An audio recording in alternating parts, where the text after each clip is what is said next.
एक व्यक्ति अपने घर के अंदर काफी ज्यादा उदास बैठा हुआ था। शाम का समय था और अंधेरा होने वाला था। तभी अचानक से उसके दरवाजे पर दस्तक होती है और जैसे ही वो व्यक्ति जाकर दरवाजा खोलता है तो सामने एक बुजुर्ग चाचा खड़ा हुआ था, जिसे वो अच्छी तरह से जाना पहचाना करता था। उसके साथ में एक जवान महिला और एक बच्चा था जिसकी उम्र 4 साल रही होगी। ये देखकर वो व्यक्ति, जिसका नाम अरुण था, हैरानी में पूछ बैठा, हाँ चाचा, कहिए, आपको क्या काम है? चाचा, जिनका नाम रामनाथ था, धीरे से बोले, बेटा, ये महिला बेसहारा है। ये आज रात मेरी दुकान पर रुकने की बात कह रही थी, लेकिन वहां सुरक्षित नहीं है। सोचा इसे तुम्हारे यहां छोड़ दूं। यहां ये आराम से रात गुजार लेगी और सुबह अपने बच्चे को लेकर चली जाएगी। अरुण ये सुनकर घबरा गया। बोला, चाचा, मैं अकेला आदमी हूं। अगर लोग जान गए तो तरह तरह की बातें बनाएंगे। रामनाथ चाचा ने समझाया, बेटा, मजबूरी बड़ी चीज होती है। किसी का सहारा बनना ही इंसानियत है।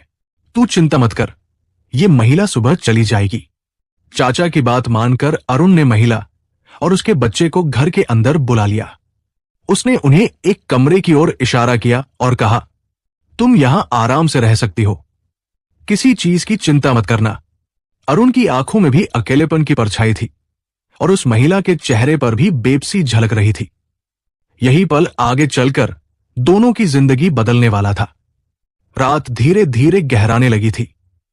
बाहर सन्नाटा था और हवा में अजीब सी खामोशी तैर रही थी। अरुण अपने कमरे की ओर बढ़ ही रहा था कि अचानक उसके मन में एक ख्याल आया, शायद महिला और उसका बच्चा भूखे होंगे। आखिर ये लोग शाम से ही थके हारे यहां आकर बैठे हैं। ये सोचकर वो वापस किचन की ओर गया। उसके पास थोड़ी सी भैंस का दूध बचा हुआ था। उसने वही दूध गर्म किया और 2 कप चाय बना ली। जब चाय तैयार हो गई तो उसने कप एक ट्रे में रखे और धीरे धीरे उस कमरे की ओर बढ़ा जहां महिला और उसका छोटा बेटा बैठे थे। दरवाजा हल्का सा खुला था। अरुण ने देखा, महिला कोने में बैठी थी और उसका बच्चा उसकी गोद में सिर रखकर सोने की कोशिश कर रहा था। उनके चेहरे थके और उदास नजर आ रहे थे। अरुण ने दरवाजे पर दस्तक दी और मुस्कुराकर बोला, देखो, डरने की कोई जरूरत नहीं है। मैं तुम्हें यहां सिर्फ एक रात रुकने की जगह दे रहा हूं। ये चाय पी लो, इससे तुम्हें और बच्चे को थोड़ा सुकून मिलेगा। महिला ने बिना कुछ कहे ट्रे से कप उठा लिया।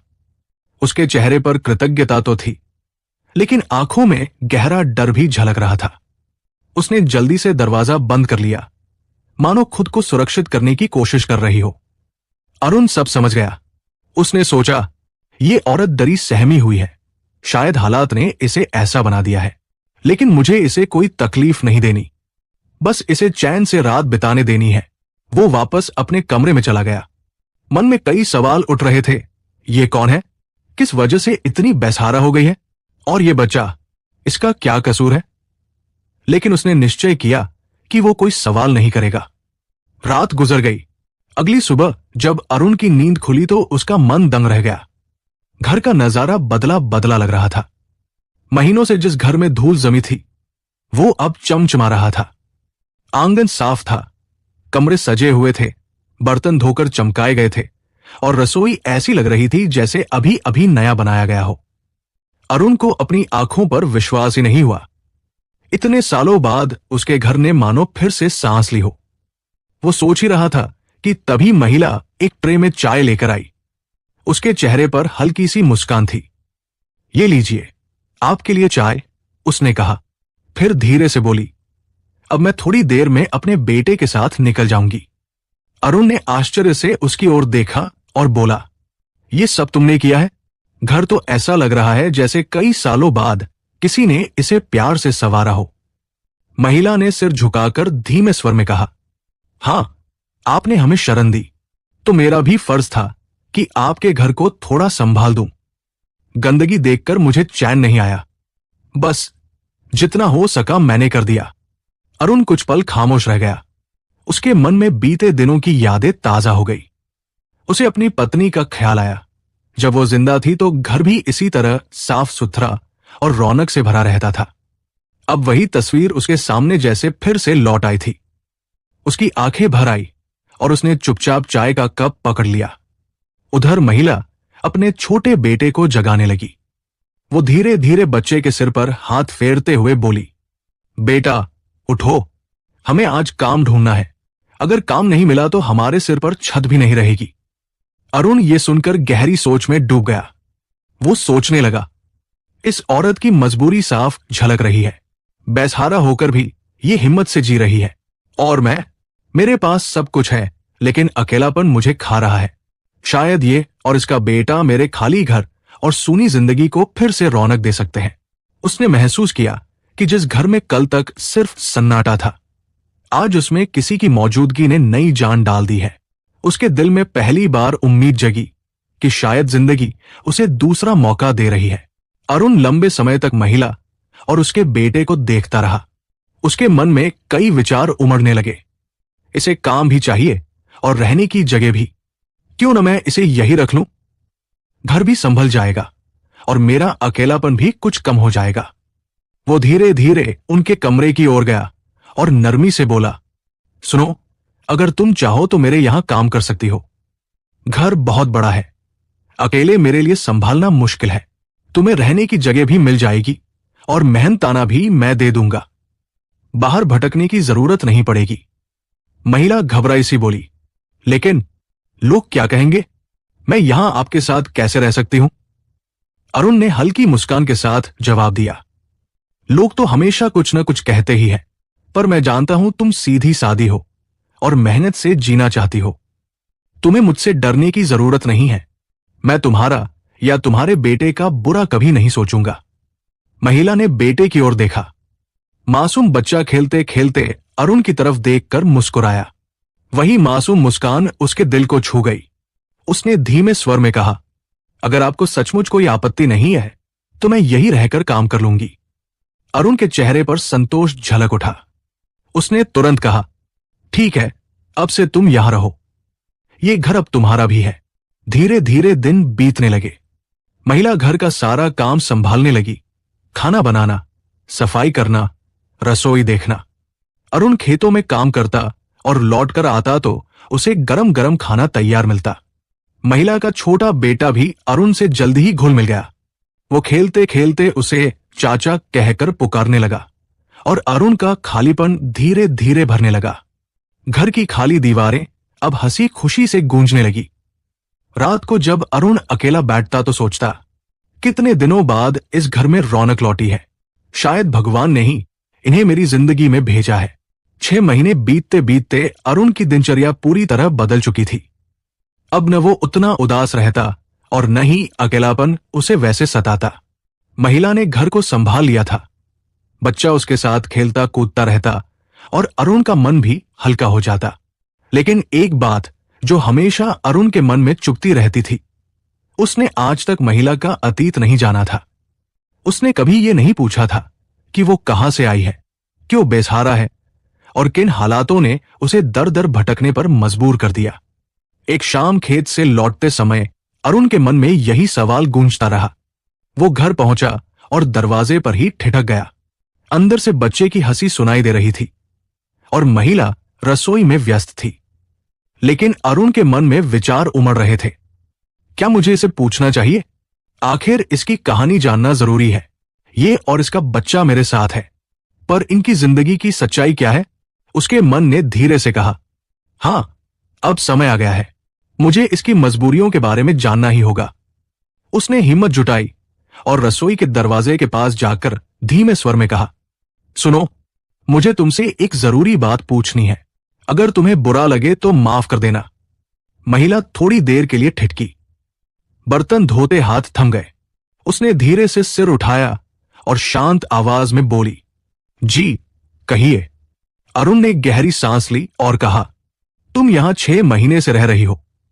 इस घर को संभाल लिया, मेरा अकेलापन भी बांट दिया, लेकिन आज तक मैंने तुमसे ये नहीं पूछा कि तुम कहां से आई हो और किस मजबूरी में इस तरह बेसहारा होकर घूम रही हो।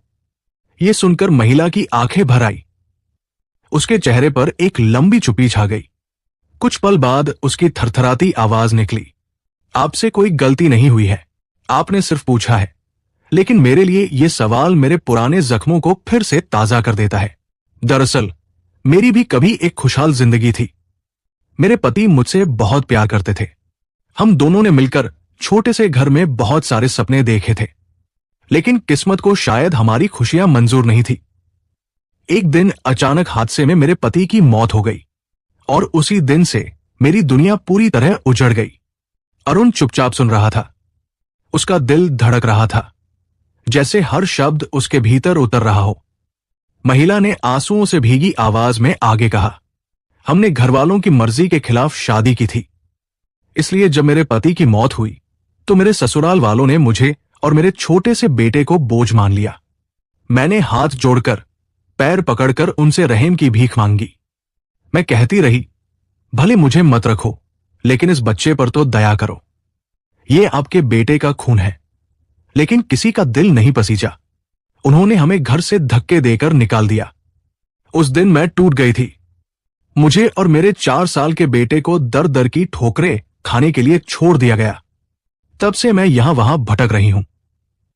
और उसी भटकाव में उस रात आपके चाचा की दुकान पर पहुंच गई थी। उसकी आंखों से आंसू लगातार बह रहे थे। हर आंसू उसके दर्द की गवाही दे रहा था। अरुण का दिल भी भर आया। उसकी अपनी आंखें भीग गई। उसने धीमे स्वर में कहा, माफ करना, मैंने तुमसे ये सब पूछकर तुम्हारे जख्म कुरेद दिए। सच कहूं तो तुम्हारी कहानी सुनकर मुझे अपना दर्द याद आ गया। मेरा भी घर टूटा था। मैं भी अकेला पड़ गया था। मैं भी उस खालीपन और टूटन को अच्छी तरह समझ सकता हूं।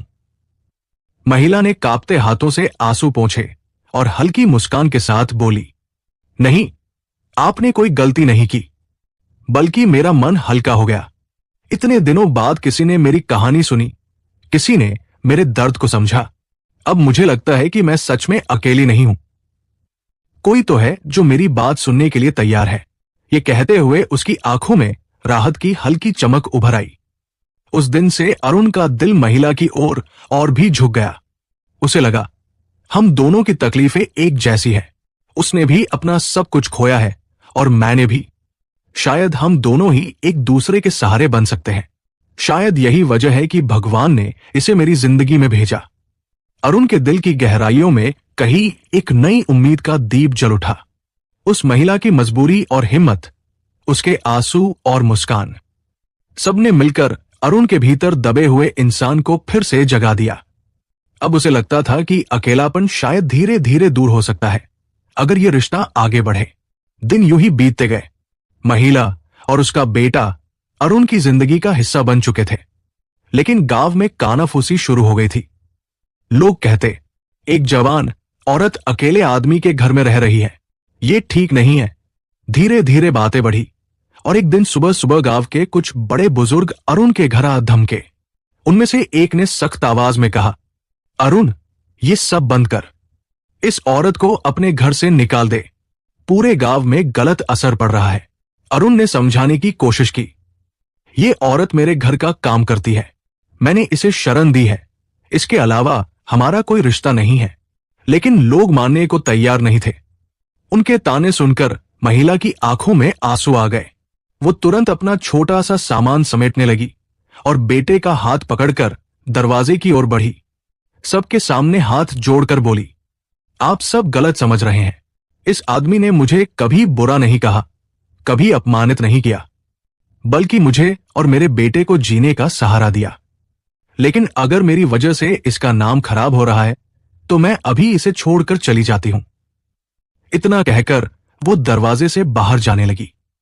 तभी उसका बेटा अचानक हाथ छुड़ाकर अरुण से लिपट गया और मासूम आवाज में बोला, अंकल, आप हमें मत छोड़ो, हमें यही रहने दो। अरुण का दिल पिघल गया।